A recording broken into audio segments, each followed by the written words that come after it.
Morning all. இன்றைக்கான tarot card of the டே நம்ம எல்லோருக்குமே என்ன மாதிரியான கைடன்ஸ் அண்ட் பிளெஸ்ஸிங்ஸ் யூனிவர்ஸ் தராங்க அப்படின்னு நம்ம பார்த்து தெரிஞ்சுக்கலாம். ஸோ இன்றைக்கு நம்மளுக்கு வந்திருக்க கார்டு என்ன அப்படின்னு நம்ம பார்த்தோன்னா, ஸோ நம்மளுக்கு வரக்கூடிய கார்டு தி ஸ்ட்ரென்த் கார்டு. இது வந்து ஒரு மேஜர் கார்டு.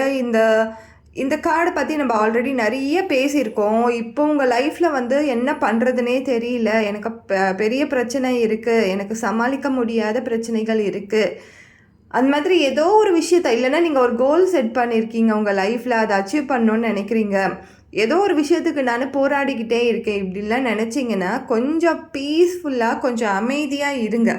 அந்த அமைதின்றது அந்த பிரச்சனையை உங்களுக்கு ஃபேஸ் பண்ணுறதுக்கும் ஒரு சொல்யூஷனையும் கொடுக்கும். நீங்கள் வந்து பிரச்சனை இருக்குதுன்னு நினச்சிட்டே இருந்தீங்கன்னா உங்கள் மனசுக்குள்ளே இது தெளிவே வராது. இந்த ஏஞ்சல் பாருங்கள் எவ்வளோ அமைதியாக எவ்வளோ தெளிவான மனநிலையில் இருக்காங்க. இவங்களுக்கு குழப்பம் என்பதே இருக்காது. குழப்பமான சூழ்நிலையில் இருந்தால் கூட கொஞ்ச நேரம் சைலண்ட்டாக இருங்க. அந்த சைலண்ட்டாக இருக்கும் பொழுது யூனிவர்ஸ் கொடுக்கக்கூடிய சைன்ஸை, யூனிவர்ஸ் வந்து உங்களுக்காக அனுப்பியிருக்க சமிக்கைகளை உங்களுக்கு புரிய வரும். அந்த சமிக்கைகள் மூலியமாக உங்களுக்கு ஒரு சொல்யூஷன் கிடைக்கும். நீங்கள் குழம்பிக்கிட்டே இருக்கும் பொழுது பிரச்சனை இருக்குது, இதற்கு தீர்வு என்னன்னு நீங்கள் வந்து குழப்பிட்டு இருக்கும் பொழுது அந்த பிரச்சனைக்கான தீர்வு கிடைக்க போகிறதும் கிடையாது. நீங்கள் இதே பேட்டர்னில் தான் போயிட்டுருப்பீங்க. ஸோ எதுவாக இருந்தாலும் ஒரு நிமிஷம் சிந்திச்சு உங்களை அமைதிப்படுத்தி ஒரு இடத்துல காமாக இருங்க. காமாக உட்காந்து யோசிங்க. அந்த யோசனை பண்ணும் பொழுது கண்டிப்பாக உங்களுக்கான சொல்யூஷன் கிடைக்கும்.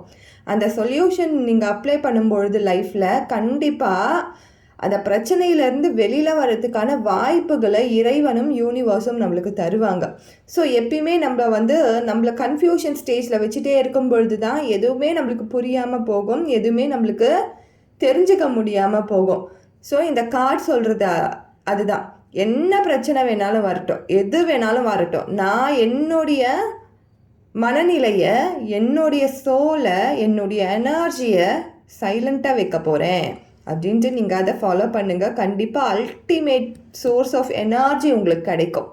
பாசிட்டிவ் எனர்ஜி கிடச்சி, இன்ஃபினிட் பாசிபிலிட்டிஸ் லைஃப்பில் கிடச்சி, ஒரு ஸ்ட்ரென்த்து கிடச்சி, ஹாப்பியாக நீங்கள் அந்த மூமெண்ட்டை மாற்றுவீங்க.